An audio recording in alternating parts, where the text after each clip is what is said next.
Un constat, un combat. Dans un monde où une information en chasse une autre, de crise en crise, toujours ramenant le présent, bienvenue dans la zone libre pour prendre un peu de hauteur. Dans une société de plus en plus dysfonctionnelle confinant la dystopie, pour éviter le pire, un constat, un combat. Aujourd'hui, en partenariat avec la revue Disruption, les petites nouvelles de juillet, partie 3. Eh bien, bonjour Noah, bonjour Flavie, comment allez-vous? Tout va bien? Comment allez-vous? Eh bien, au gré du vent, au gré de l'été qui est chaud, mais aussi chaud en actualité, mon cher Noah. Et toi, Flavie? Relativement chaud en actualité malgré le fait que nous soyons au mois de juillet. C'est vrai que c'est pas un été totalement plat comme souvent. Eh bien, moi, j'ai envie de mettre les pieds dans le plat, justement. J'ai l'impression que Bruno Le Maire a beaucoup trop chaud à Paris et compte aller se rafraîchir dans la montagne suisse. Qu'en pensez-vous, mesdames, messieurs? J'ai trouvé surtout l'argument de dire qu'il quitte la France parce qu'il veut éviter de travailler dans une boîte française pour éviter les conflits d'intérêts, complètement fallacieux. Fallacieux. Non, moi, je trouve ça ironique. Est-ce que c'est faux? C'est pas entièrement faux. C'est une excuse de merde pour ne pas avoir à rester en France. Mais le conflit d'intérêts, il nage. Ce gouvernement nage dans le conflit d'intérêts depuis. Oui, mais et pour une fois, on a peut-être un ministre justement de la Macronie qui ferait preuve de probité. Non, tout d'un coup. Essayant de s'en prévenir, au moins pour sa carrière d'après. Il prétend à la probité tout d'un coup pour expliquer sa fuite à Varennes. Exactement. À Lausanne d'ailleurs, je crois. Non, mais en fait, ce qui est beau avec cet argument que je trouve extrêmement puissant, c'est qu'il rejoint son maître en prétendant justement ne pas en avoir. Je trouve ça très touchant. Moi, ça m'a touché, je trouve ça beau. C'est vrai qu'il veut partir à Lausanne pour travailler auprès du World Economic Forum, je crois. Oui. D'où la notion de conflit d'intérêt, qui est totalement absente. Justement, il n'y a pas de conflit d'intérêt. Oui. C'est dans la pleine lignée de ses intérêts. On met le truc à l'envers, oui. En tout cas, on voit quand même qu'en France, on a une certaine dynamique. Et je trouve ça très admirable de dire la vérité. Je trouve ça très beau. Personnellement, moi, ça m'affecte. Moi, Bruno Le Maire. Non, mais je trouve que c'est un beau résumé, un petit flash comme ça de l'esprit du temps. C'est-à-dire qu'on joue avec les mots, on renverse les concepts, on se fout la gueule du monde tout le temps. C'est-à-dire, on parle de probité justement parce que on a été un très mauvais ministre de l'économie, on a mis la France dans un état de dette budgétaire complètement dément. Et on utilise, mais Macron fait pareil, on utilisait toujours des mots qui sont à l'inverse de ce qu'on fait. Enfin, c'est magnifique. Ça marche. Je sais pas à quel point ça marche. Ça se base sur le fait que les gens ne suivent pas forcément et qu'ils oublient, ils oublient assez vite. Sur le coup, ils sont éventuellement un petit peu choqués, et puis ça disparaît très vite. Oui. À partir en Suisse, on va l'oublier. Honnêtement, je suis pas sûr qu'on l'oubliera, Brubru, quand même, parce que Brubru, Branflement-Brun, a quand même dit un nombre d'énormités. C'est un mème, il est rentré dans l'histoire. Nous allons faire tomber l'économie russe. Ah bah oui, merde, il l'a pas fait, tiens. Il est parmi les personnalités politiques les plus connues de France. Les plus moquées aussi, les plus ridicules. C'est pour ça qu'il est connu. En tout cas, il a écrit 9 romans pendant ses mandats. Non. 6 en tout. 6 Je sais que c'est 6 ou 9, c'est un multiple de 3, j'en suis persuadé. Et moi, je trouve ça beau que la France garde une racine littéraire, même sur les sujets qui sont... Non, mais j'allais dire une bêtise. J'allais dire sujet important. Non, l'économie, c'est secondaire face à l'esprit, au cœur et à la littérature. C'est la preuve que c'est quelqu'un d'extrêmement travailleur parce qu'il trouve le temps dans son travail de gestion de gestion des... Il était ministre de l'économie ou des budgets parce que c'est pas des finances. Ouais. Bah, il arrivait à se dégager du temps. Et de la souveraineté à un moment. Je crois que ça s'est appelé comme ça à un moment donné. De la souveraineté économique. Vive la France. Vive la République. Je vais dire un truc qui vient de m'échapper. David, aide-moi. Peut-être c'est lié au bilan économique. Non, je disais pourquoi mettre un normalien ministre de l'économie. Il y a quand même une vraie question. Si c'est un normalien en économie. Non, c'est un normalien une lettre. Donc, parce que c'est les copains. Oui, mais c'est quand même dément. Alors après, je pense pas que... Est-ce un type formé en économie aurait fait mieux, puisque c'est seulement principalement une question d'idéologie, la façon dont c'est géré. Alors, c'est tout le débat. Est-ce que c'est de l'incompétence, de l'idéologie? Moi, je pense peut-être qu'il aurait proposé des choses moins bêtes. Mais après, est-ce qu'il est complètement indépendant de ce qu'il propose? C'est une vraie question, Flavie. Dans quelle mesure est-ce que... En fait, on a l'impression... sont-ils incompétents? Sont-ils margoulins? Sont-ils bêtes? Bon, selon les sujets, on peut avoir le cœur qui balance, très certainement. En tout cas, il aurait été meilleur menteur s'il avait été économiste, parce qu'il se serait rendu compte qu'un étudiant de première année sait qu'il lui ment. C'est quand même pas terrible. Mais la question de la dette, c'est important. C'est vrai qu'il faudrait peut-être la creuser un petit peu, parce que au mandat Macron, c'est 1000 milliards de dettes. Mais il y avait le Covid. Le Covid, c'est quand même 700 milliards. On nous répond toujours, il y avait le Covid. 700 milliards, le Covid. Donc, est-ce que c'est le Covid principalement qui a creusé la dette? Ça, c'est une vraie question. En tout cas, ce qu'il faut souligner, c'est que le premier budget de l'État, c'est la dette. Non. Non, je crois pas, non. Je crois que c'est la sécurité sociale ou l'éducation. La dette vient en 3e, il me semble. Plus maintenant. Maintenant, c'est la dette. Ah. En tout cas, depuis cette année, depuis la reconduction la difficile reconduction des 300 milliards manquants, les intérêts agrégés, les intérêts sur les intérêts des intérêts de l'un des intérêts, on a maintenant une première place à la dette en France. Si j'ai bien suivi les échos de ces dernières semaines, bon, c'est un poste budgétaire important. Et puis, si au moins cette dette partait dans les retraites des Français. Tu veux dire quoi par là? Vanguard ou BlackRock, c'est les intérêts des retraités américains. Et c'est un financement, c'est leur argent cumulé sur les années qui finance l'économie, dont ils tirent quelques pourcentages. En France, je crains malheureusement que la dette ne soit pas détenue ni par des Français, ni par des fonds favorables à l'économie française. Il me semble qu'une bonne partie de la dette française est quand même détenue par des Français. Oui, bien sûr. Mais une bonne partie, ça, tu dis quoi exactement, Noah? Je pense que c'est moite-moite. Il me semblait avoir vu, mais je ne sais plus où, donc je ne vais pas trop annoncer, mais qu'on était sur au moins du 40% de la dette qui était détenue par des Français. En fait, vous Français, vous ne vous rendez pas compte de quelque chose d'assez simple, parce que vous trouvez ça normal. Mais en fait, en France, on ne sait pas. D'ailleurs, on ne sait pas exactement où va l'argent non plus.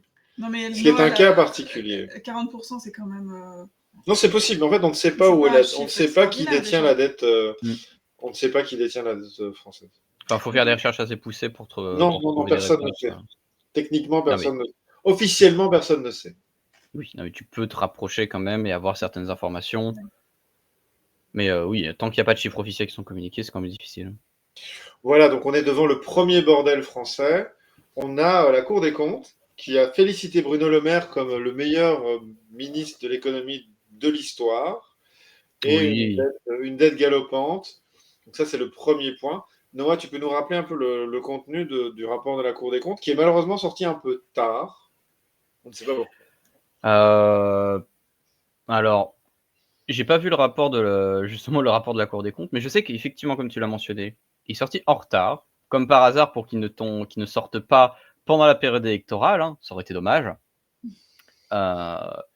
Et que en gros le déficit final du gouvernement est encore pire que celui qui avait été anticipé. Et que en gros la situation économique française est dégueulasse. Qu'il y a entre autres, j'avais vu que le FMI encourage la France à faire preuve de rigueur budgétaire. Et puis on repasse sur ce qu'on avait déjà abordé, à savoir que l'Union européenne a déjà envoyé un avertissement pour déficit excessif à la France. Oui, la situation est agréable. Et c'est intéressant, on sort d'une période d'élection en France et je n'ai pas souvenir que qui que ce soit veuille diminuer les dépenses étatiques. Pas de manière affichée, du moins, oui. Comment ça, pas de manière affichée? Ceux qui veulent le plus les augmenter, c'est sans conteste le NFP, tant qu'il demeure. La majorité présidentielle ne semblait pas vouloir faire de nouvelles dépenses, apparemment. Ils n'ont pas le choix parce qu'ils ont l'Union européenne derrière qui leur. Oui, c'est ça, apparemment. Mais il y avait 5 mesures qu'on voyait affichées en grand sur BFM. Une diminution des prix énergétiques, c'était un subside. Un bon à l'éducation, entre 100 et 300 euros. En fait, on a fait distribution de bonbons et malheureusement, je crains que les 5 propositions... C'est classique. Oui. C'est classique des campagnes électorales, tu promets de l'argent. En fait, ça pose une question plus générale, c'est est-ce que vous croyez qu'on peut venir en disant « mais moi, je ne vous donne rien, je ne vous promets que du sang et des larmes, et je veux remettre le truc droit ». Moi, je pense qu'il y a une maturité suffisante de l'électeur pour voter pour ça. Mais Noël, tu disais que le premier poste de dépense, c'était la sécurité sociale, il me semble. 700 000. Et le second, ce serait l'éducation nationale. L'éducation nationale, oui. Donc, pour un résultat pas très... Normalement, le troisième, dans les budgets ordinaires, pas la dette, c'est l'armée, normalement. Ça, c'est juste. Et du coup, je finis ce que je disais. Et du côté du RN, on avait donc en théorie une baisse de TVA qui était prévue sur des produits de première nécessité, mais on avait aussi une baisse de la contribution à l'Union européenne dans le budget, donc tu peux faire un peu des économies là-dessus. Tu fais, je crois ça avait parlé de faire des remises d'impôts sur les patrons qui augmenteraient les salaires de leurs employés de quelque chose de l'ordre de 10%, je me souviens plus exactement. Donc le RN proposait pas non plus vraiment de couper dans quoi que ce soit. Ça parlait d'audit des comptes publics, qui est une bonne chose, pour ne serait-ce que savoir où l'argent va. Mais personne, à part dans des coins obscurs de la politique française, près de David Lisnard, si bien, il s'appelle bien David, je ne suis plus sûr, qui est issu des Républicains et qui a fondé une nouvelle énergie, lui parle de oui, bon, faut dégraisser la bête et faut dégommer du fonctionnaire inutile et tout ça pour que le budget de l'État et l'argent des citoyens soient bien utilisés. Alors, on parle toujours de virer des fonctionnaires, mais tu nous dis que les premières dépenses, c'est Sécu, Éducation nationale. On va pas supprimer les fonctionnaires à l'Éducation nationale. Non. À la Sécu, je ne sais pas très bien comment c'est géré, machin. Et à l'armée non plus. Donc, moi, je prétends. Ouais. Moi, je prétends qu'on peut supprimer la moitié des fonctionnaires sans virer un flic, sans virer une infirmière, sans virer un prof, et que l'État fonctionnera tout aussi bien. Peut-être même les 3/4, mais je manque d'ambition. Mais c'est mon côté de gauche, je veux quand même en garder un petit peu. Mais est-ce que ce ne sont pas les collectivités territoriales qui Non, ça c'est une erreur pour laquelle M. Chevalier nous corrige souvent. Les collectivités locales sont un des rares trucs qui investit correctement et qui est structurellement fonctionnel. En fait, c'est qu'il y a 3 tonnes de fonctions administratives pourries, d'échelons pour planquer, mais ça je crois qu'on l'avait déjà dit, pour planquer des copains. C'était entre autres pour ça, apparemment, qu'en 2017, François Fillon, il avait dit je voudrais supprimer 500 000 postes de fonctionnaires dans la fonction territoriale ou je ne sais plus quoi. Il avait dit ça. Et il avait perdu beaucoup de soutien à cause de ça, parce que beaucoup de ses potes, de ses soutiens, étaient justement liés à cette fonction parasitaire qui, de fait, ne sert à pas grand-chose.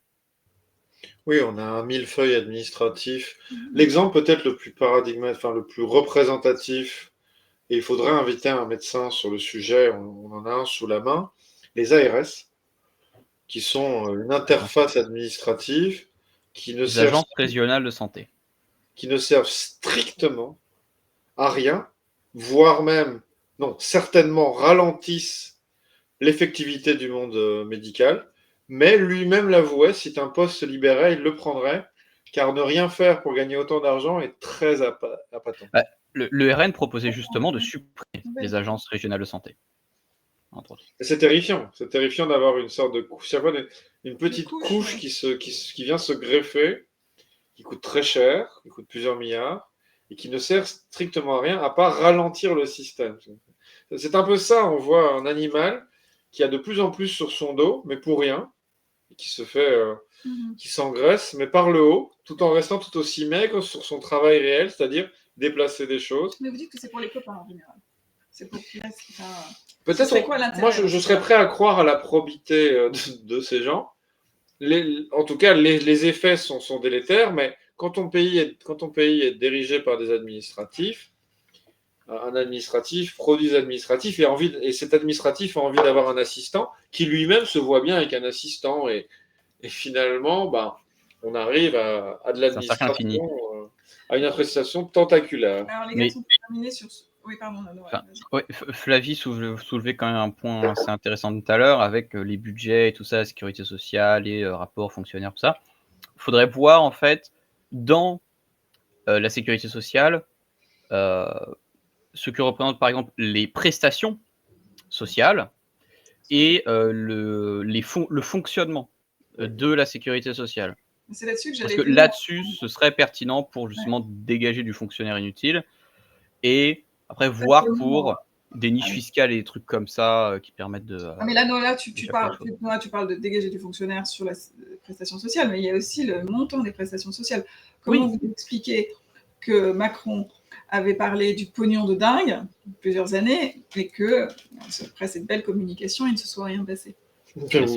C'est pour le côté de droite. Donne-moi un exemple de Macron qui s'exprime ayant mené à une action concrète. Non, mais surtout, moi je dirais même que ça va à l'inverse. Souvent, quand il dit quelque chose de façon aussi... c'est qu'il va rien se passer. C'est qu'il va justement, il a l'intention de ne rien faire. Et pourquoi ne rien faire sur ce sujet-là? C'est parce qu'on aurait très très vite la rue. Vous ne croyez pas? Il s'agit aussi de maintenir des populations à peu près silencieuses, parce que, des populations peut-être compliquées à gérer, entre guillemets, pour rester... et d'autres populations qui n'auraient pas accès à l'emploi. Oui, je suis en partie d'accord. Il y a beaucoup de gens qui sont endormis à coups d'argent public. Il y a des gens qui touchent de l'argent public, et c'est normal parce qu'ils sont dans une situation pas facile, qui est transitoire, des choses comme ça. Mais pour sa fameuse phrase, le pognon de dingue, tout ça, c'était le côté droite. Côté en même temps, regardez, je suis un conservateur fiscal et moi, je veux réduire les déficits. Techniquement, il était en voie de le faire avant qu'il se prenne. Oui, je l'ai déjà dit la dernière fois, mais les déficits étaient en baisse avant la crise du Covid. Les déficits étaient en baisse d'année en année. Mais attends, mais il faut voir à quel prix. Mais là, la redistribution n'a pas vraiment cessé. Ouais, moi, je vais vous mettre tous les deux d'accord, assez simplement. C'est que c'est un technocrate et il diminue des budgets. Il diminue des budgets sans supprimer des fonctionnaires.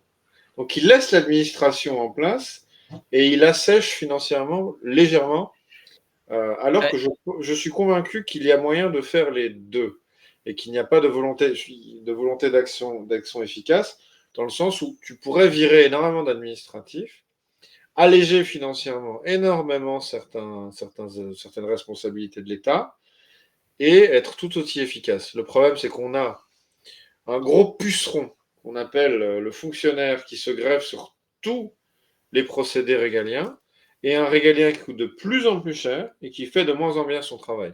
L'éducation est en lambeaux, la police est en lambeaux. J'ai un ami chirurgien qui passe plus de temps dans sa paperasse qu'à ouvrir des gens. Il est entouré de 4 secrétaires qui font rien. Il coûte techniquement plusieurs milliers d'euros de l'heure, vu qu'il fait un travail extrêmement précieux, extrêmement élitiste, extrêmement difficile d'accès.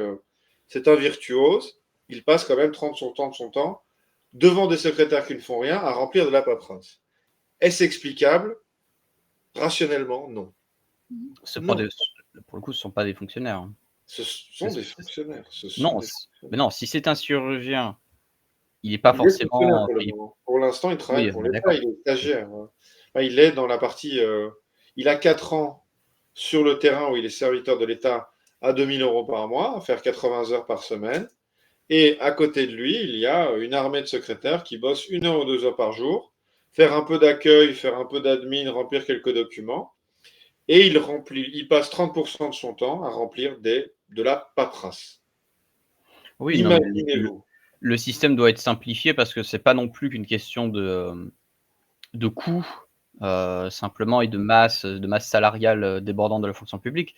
C'est aussi, justement, tu l'avais dit, le millefeuille administratif et le fait qu'il y a tellement de choses qui sont compliquées que ça donne pas envie. Ça ne donne pas envie de se lancer. J'ai entendu récemment l'histoire de quelqu'un qui était un petit artisan en Auvergne, qui avait 2 employés.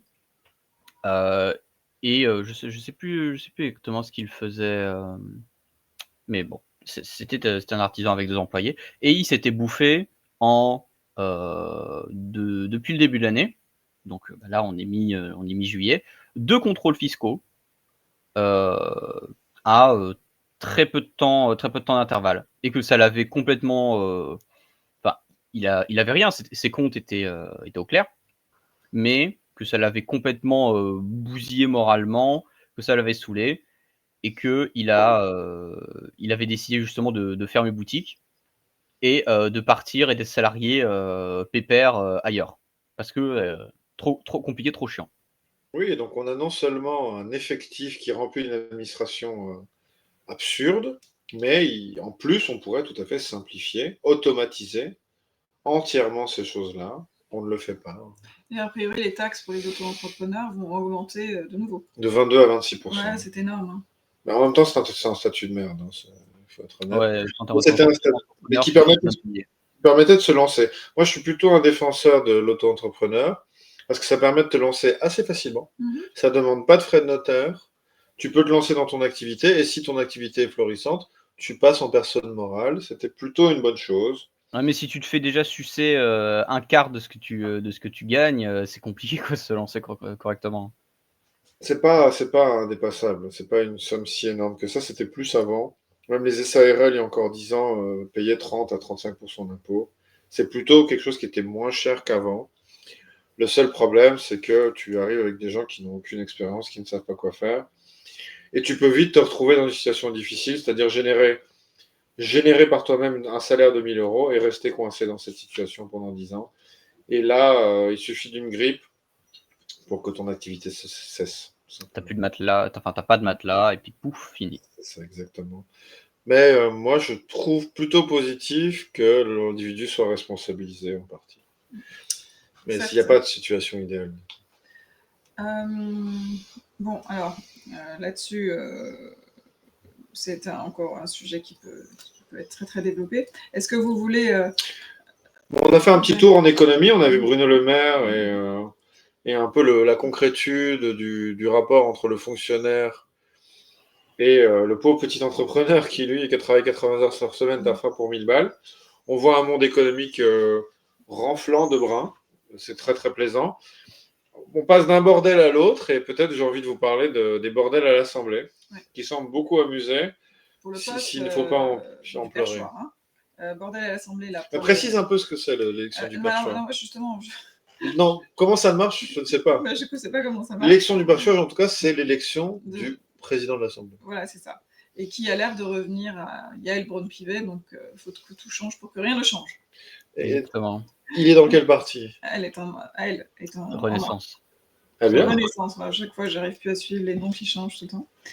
Donc, a priori, ça a l'air de se présenter comme ça. Et après, nous attendons la nomination du Premier ministre. Est-ce que Noah, tu as un peu d'informations là-dessus? Est-ce que tu as des biscuits? Il paraît que ça se situait entre Huguette Bello pour le NFP, qui est une illustre inconnue, enfin en tout cas pour moi, et Laurence Tubiana, qui serait une économiste, diplomate du climat.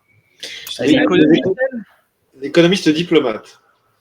D'ailleurs, nous précisons que pour des raisons intimes, Noah a du biscuit auprès d'Attal. Donc, on a des informations de première main grâce à Noah. C'est entièrement faux. Mais non, au niveau du Premier ministre, le NFP a réussi à se mettre d'accord pour une candidature unique pour le perchoir, donc qui est la présidence de l'Assemblée nationale, qui dirige les séances et tout ça. Ils ont réussi à se mettre d'accord parce que là, ils étaient dos au mur, parce qu'ils avaient une échéance, donc ils n'ont pas eu le choix. Et du coup, ils se sont mis d'accord autour de André Chassaigne, qui est un vieux député communiste, qui a réussi à réunir les voix du NFP, sauf que ça n'a pas suffi, pas de chance, contre le grand centre plus la majorité présidentielle plus les Républicains, qui ont retiré leur candidat. Et du coup, ça a été basiquement une nouvelle triangulaire entre André Chassaigne, Yael Braun-Pivet et Sébastien Chenu, vice-président du Rassemblement national. Et du coup, Yael Braun-Pivet a été réélu à son poste. C'est bien, la gamelle est bonne et elle est conservée. Mais aussi. Sébastien Chenu a été maintenu au deuxième tour. Moi, au troisième tour, pardon, parce qu'il y a eu 3 tours. Je vois le maintien de la candidature de Sébastien Chenu comme un moyen de faire « Regardez, on est contre vous », donc contre la majorité présidentielle et contre le NFP, mais on sait, de l'aveu de Yael Braun-Pivet elle-même, qu'elle veut que le Rassemblement national ait des postes et conserve entre autres ses vice-présidents, je crois, ses 2 vice-présidences à l'Assemblée. Et bref, elle veut que, en fait, genre, le premier parti de France ait quand même une représentation au sein des institutions de l'Assemblée Elle est un nationale. petit peu démocrate alors. Oui, non, c'est surtout pour que le RN la laisse tranquille, je pense. Mais voilà, donc du coup, ça a évité aux députés du RN de devoir choisir entre elle et le communiste. J'aurais quand même bien aimé qu'ils votent pour André Chassaigne. Ça aurait été quand même un bon bras d'honneur à Yael Braun-Pivet, mais ça aurait été stupide de leur part, vu qu'ils avaient négocié des trucs avec elle. Donc voilà, il faut quand même rester politique au bout d'un moment. On ne peut pas leur reprocher de ne pas rester politique. Bah, non, ils font des négociations.Eux, ils arrivent à faire des négociations, hein, pas comme le NFP. Bon, certes, ils vont pas avoir de poste de Premier ministre, mais ça, c'est évident. Mais ils arrivent à être pragmatiques, ils sont conscients que leur situation, ils sont ostracisés. Donc, s'ils peuvent obtenir des choses, ils vont pas cracher dessus par sectarisme et par regardez, on est dans l'opposition, on n'est pas d'accord avec eux. Je ne vise absolument personne et aucune formation politique, mais ils sont pragmatiques là-dessus. Bon, on peut apprécier ou non là-dessus. Oui. Et sur le Premier ministre, Oui. on sait que le projet des Républicains avance, genre que les Républicains travaillent sur un projet de gouvernement et tout, où ils voudraient se mettre plus ou moins au centre d'une majorité droitière. Et le NFP se met toujours pas d'accord. Mais il y a le PS, bref, tous les partis du NFP, sauf le vilain petit canard, la France Insoumise, qui supporte Tubiana, qui est une proche de François Hollande, qui est vraiment Macron compatible, mais qui est logique, c'est logique. Hein. Tu dis que la France Insoumise supporte Tubiana. Non, justement, tous les partis sauf la France Insoumise, voilà, tous les partis sauf la France Insoumise supportent Tubiana, parce que elle a appelé au fait que oui, on va pas pouvoir réaliser le programme, ce qui est normal. Enfin, ils n'ont pas la majorité absolue, ils peuvent pas le faire passer, c'est logique. Donc oui, ça fait ils font du renoncement, mais faut être réaliste 2 secondes. Ils sont 210 environ au sein du NFP, donc bon, c'est pas magique. La démocratie majoritaire, ça marche comme ça. Enfin, la majorité absolue du moins. Donc ça va probablement mener, si jamais les partisans de Tubiana maintiennent leur ligne de soutien à cette dernière, ça va mener à la rupture avec LFI en mode regardez, ils veulent pas négocier et tout ça. Et du coup, ce sera parfait, une excuse parfaite pour se tourner vers le centre, parce que Tubiana, elle devrait normalement convenir à la majorité présidentielle, et puis là-dessus, ça partirait sur elle. Mais il y a un truc que je comprends pas. Quand vous dites que LFI supporte Tubiana. Non, elle ne supporte pas. Elle ne la supporte pas. Ah bah oui, d'accord, excusez-moi. Oui. Non, justement, ce sont les seuls qui la refusent. Parce qu'il faut appliquer le programme. D'accord. Il ne faut pas trahir les lecteurs. Je suis d'accord. Mais de toute manière, qu'ils la supportent ou non, les autres s'en fichent parce qu'ils refusent qu'il y ait un quelconque ministre de LFI. Bon, moi, j'ai une question assez simple. Est-ce que vous avez eu l'opportunité d'entendre cette femme? Ah oui. Oh, au secours. C'est pour ça que j'ai été vraiment surpris de le fait. C'est une caricature du communicant lénifiant au dernier degré. C'est terrible. On est dans les années 80, quoi. C'est le globalisme des années 80. Elle a une langue de bois. Elle s'exprime très mal, en plus. Elle a une langue de bois dégueulasse, pour parler crûment. Elle a l'air complètement aux fraises dans ce qu'elle dit. En plus, elle a des positions qui sont complètement débiles, comme le fait qu'elle est très antinucléaire. Qu'est-ce que vous faites là, madame? Enfin, elle vient du PS, pas des écolos. Pas jeune, aussi, il faut dire. Ah, c'est une technocrate de guerre. Elle est dans des institutions internationales. Elle dirige des think tanks. C'est le vide, quoi. C'est incroyable. Oui, c'est même pas sûr du tout qu'en fait, sa candidature a été proposée, je pense, vraiment pour faire un pont entre l'aile acceptable, l'arc républicain du NFP avec la majorité présidentielle, mais que, dans les faits, Mais ils ont personne d'autre. je veux Dingue, je veux pas dire, mais elle a pas l'air super fine. Donc, Métavix, c'est Hollande qui tire les ficelles derrière.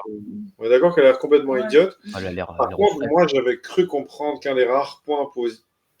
Tout le programme est incroyable, mais un des points qui est un superlatif de tout ça, c'était le projet industriel de la NFP. Comment tu fais ça avec une écolo rabique anti-nucléaire? Il faut m'expliquer. Ah non, mais... Oui, apparemment. Il faut lire les programmes, madame. Oui, c'est vrai. Oui, non, mais il parle d'une réindustrialisation et tout ça, et de prioriser sur la technologie. Oui, ça parle pas de sortir de l'Union européenne, de l'euro et tout ça, donc bon, bonne chance, c'est très, très, très... Et j'ai probablement oublié beaucoup de traits compliqués dans le contexte de l'Union européenne. Moi, je suis très européiste, il y a des pays qui s'en sortent très bien, mon pays s'en sort bien, la Hollande s'en sort bien. Il faut jouer avec les règles, monsieur. Alors, est-ce que si on retire la Flandre, la Belgique, ça marche tout aussi bien? Mais pour moi, mentalement, la Wallonie, c'est la France, de toute façon. Voilà. Alors, non, mais ça nous c'est bien, donc vous inquiétez pas. Je pense que la gauche serait très heureuse de récupérer... Je pense que la gauche pourrait devenir rattachiste, au final, parce que ça ferait beaucoup d'électeurs en plus pour la gauche, si jamais la Wallonie rejoignait la France. Ah, mais on pourrait avoir Mélenchon président, facilement. Alors, ça ferait une différence. Peut-être pas non plus, mais on aurait plus de chances d'avoir un second tour Mélenchon. Après, ici. Ah non, il y aurait un minima un second tour. Il ne se présentera pas de toute façon en 2027, donc c'est pas le sujet. Enfin, apparemment, d'après ce qu'il a dit. Hein. Vous sous-estimez la médecine, monsieur. Bon. Et dans le cadre du bordel qui a l'air très technique de l'Assemblée nationale, qu'avez-vous pensé de la petite sortie? On en fait cas du très beau Flavien. Mais moi, j'en fais pas grand cas pour une raison simple, c'est qu'on est dans le lignage des 40 dernières années. Non, le fait que tu parles du fait que la plupart ont refusé de serrer la main de ce nouveau député RN. Flavien Termet, ou Termet, ça dépend comment on prononce. Enfin, c'est pas la plupart, hein, en fait, tous ceux qui ont un minimum de politesse ont accepté de lui serrer la main. Étrangement, les députés d'une certaine formation politique n'ont pas fait, et un monsieur Delougou, hein, voilà, François de son prénom, oui, mais là, je voulais dire autre chose, je parlais pas juste du fait de ne pas lui serrer la main. Apparemment, Sébastien Delougou aurait fait une espèce de coup de pression en le regardant et tout ça, en profitant du fait que Delougou est quand même quelqu'un de massif qui fait au moins 1m80, peut-être 1m90, par rapport à quelqu'un qui est plus jeune que moi. Genre, il est né en 2002, le machin. Donc, il a 22 ans. Et c'est le gars le plus jeune à l'Assemblée. Louis Bayard a perdu. Benjamin de l'Assemblée. Enfin, c'est le cadet, techniquement. C'est le cadet. Ouais, mais c'est que j'ai vu passer le terme Benjamin passer, effectivement. Le Benjamin, normalement. À l'Assemblée, il y a plus jeune que 22 ans. Ben non, c'est lui. C'est lui le plus jeune. Avant, le plus jeune, je crois que c'était Louis Bayard. La plus jeune élue, c'était Madame Maréchal Le Pen. Elle avait quel âge quand elle a été élue? Je crois 20 ans. Il faudrait vérifier. Eh bien. Et avant ça, c'était son grand-père. Petit amusement. Ah mais oui, c'est vrai qu'en son temps, il avait été l'un des plus jeunes. Oh, quand il était député poujadiste. Tout à fait, Poujade. Ouais. Et l'histoire se répète apparemment. Mais plus en plus jeune, moi je pense qu'il faut faut arrêter les barrières qui sont extrêmement agressives. Je pense qu'à 12 ans, on peut rentrer à l'Assemblée. C'est le niveau de l'âge mental, donc je pense qu'il faut y aller. À l'aide. Tout ça pour dire qu'on a assisté à nouveau, encore une fois, à... au-delà du coup de pression, c'est ridicule, il n'y a pas besoin de s'éterniser dessus, juste à une nouvelle démonstration de « Regardez, on conteste ! Regardez, on est la vraie opposition !» Non, vous êtes surtout des malpolis, en fait. Oui, c'est vrai. C'est un peu ringard, mais je vais faire ma bourgeoise, là, de dire qu'en effet, juste une question de politesse, c'est pas la caractéristique du... J'ai appris une information qui va vous plaire. T'es pas obligé de sourire, quoi. T'es pas obligé de sourire quand tu serres la main.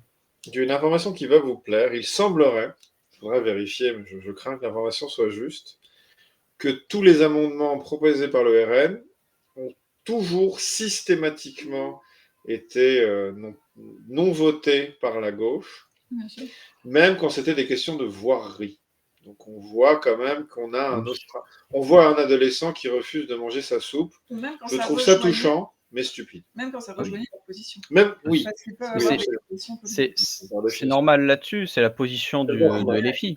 Ils en ont souvent des positions. C'est la position de LFI. Ils refusent toute collaboration de près ou de loin, surtout de loin, avec le Rassemblement national parce que c'est les racistes, c'est les fascistes et faut pas collaborer avec eux.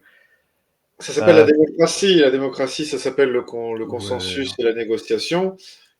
Je suis persuadé, vu que pour moi le RN est du centre-gauche, je me ferais peut-être insulter, il est normal d'avoir des positions communes sur des banalités. Excusez-moi, mon voisin peut être un assassin, il peut être d'accord sur l'heure de sortir les poubelles. Ils sont racistes et islamophobes, du coup ils sont méchants, il ne faut pas voter comme eux. Sinon c'est leur donner du crédit. Et nos électeurs, ils n'aimeraient pas qu'on leur donne du crédit. Les électeurs, ils ne regardent pas ce qui est voté à l'Assemblée, de toute façon. Premièrement, je crois que les électeurs France Insoumise moins bêtes que ça. Ouais, oui, pas sûr que... non, mais pas sûr qu'ils leur en tiennent rigueur. Je pense que j'avais vu des gens qui avaient déterré effectivement les divers lois qui avaient été votées par la LFI et le RN au cours de la précédente législature. Bon, il y a des gens qui font ce travail, c'est bien. Mais la plupart des gens s'en foutent. Ils vont pas le regarder. Ils regardent les programmes, ce que les gens ils disent, les positions officielles. Mais c'est vrai que les votes quand même à l'Assemblée renseignent sur pas mal de choses. Alors les programmes, moi je suis pas sûre que tous les électeurs et les filles regardent vraiment les programmes. Ah non. Est-ce que David, nous avons rencontré un électeur et les filles dans un café récemment. Est-ce que tu veux nous en faire une petite description de l'électeur type bobo français, hein? En fait, j'invite chacun à réfléchir aux implications de leur positionnement. En fait, beaucoup de gens se positionnent pour appartenir à des groupes, assez simplement. Des communautés. Il lisait des livres, il était littéraire, il lisait des livres de littérature, et en cela, il s'imaginait appartenir à la même famille que Victor Hugo, Apollinaire et d'autres, et de cette communauté d'esprit auquel il attachait une grande part de son cœur, lui donnait le sentiment que le vote de la LFI était exactement dans ce lien universel avec les grandes lettres qui rattachent l'âme humaine au plaisir terrestre. Et en cela, je crains malheureusement que les petits totems, les totems que chaque tribu arbore, faisaient office de pensée. Mais une idée, ça se critique, une idée, ça se nuance, et si elle est vraiment digérée et pensée, ce n'est plus un totem, car tout est fait de couleurs, entre le noir et le blanc. Et j'ai été très touché de voir l'infantilité politique qui m'a rendu encore moins démocrate que je ne l'étais déjà. Non, ce qui était intéressant, c'est qu'il disait lire Nicolas Mathieu, qui est un auteur un peu guilluesque, si on fait référence à Christophe Guilluy, puisqu'il parle des zones périphériques et plutôt des populations défavorisées de souche, si on peut s'exprimer comme ça. Oui,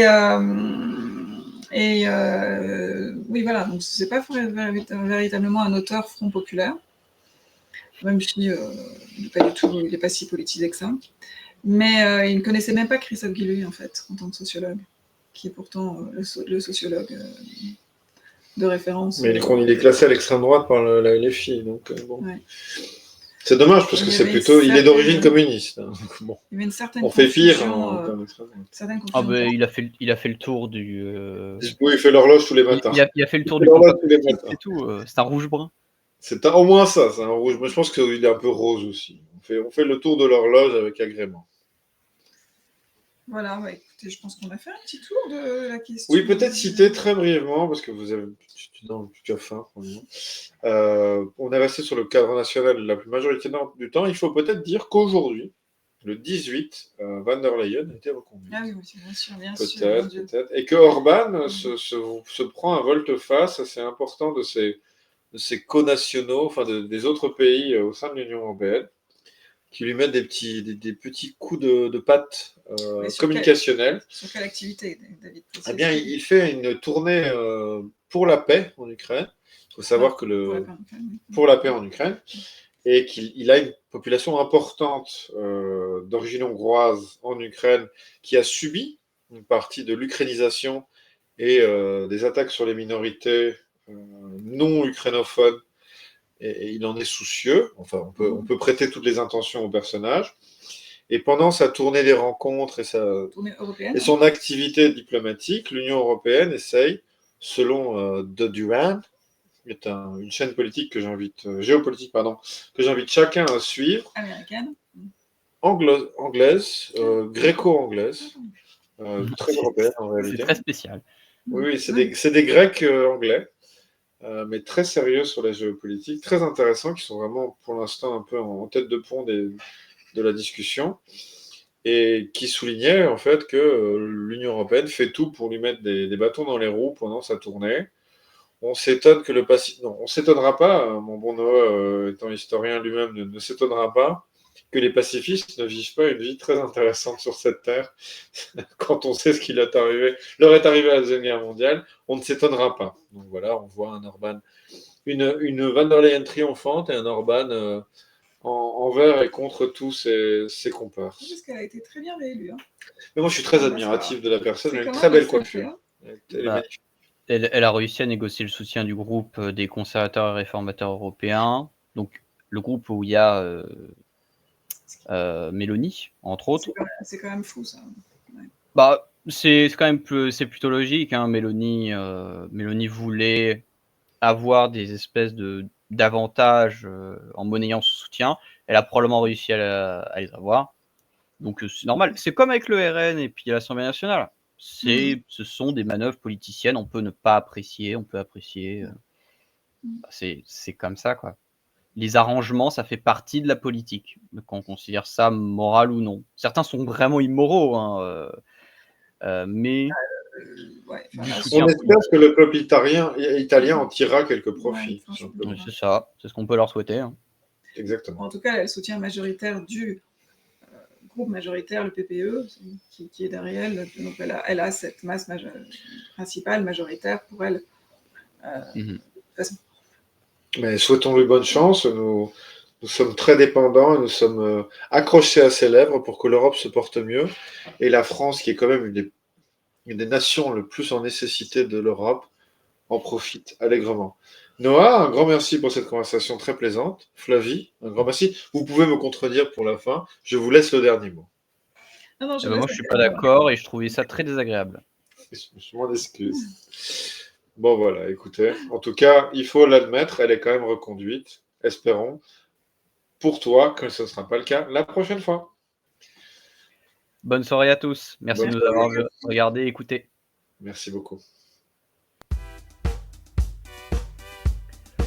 Dans la dissociété des disfories contemporaines, il faut garder son esprit critique, soutenir la zone libre, s'abonner à ses réseaux et partager. Dans une société des crises, en solution, être dans la zone libre, c'est passer du constat au combat.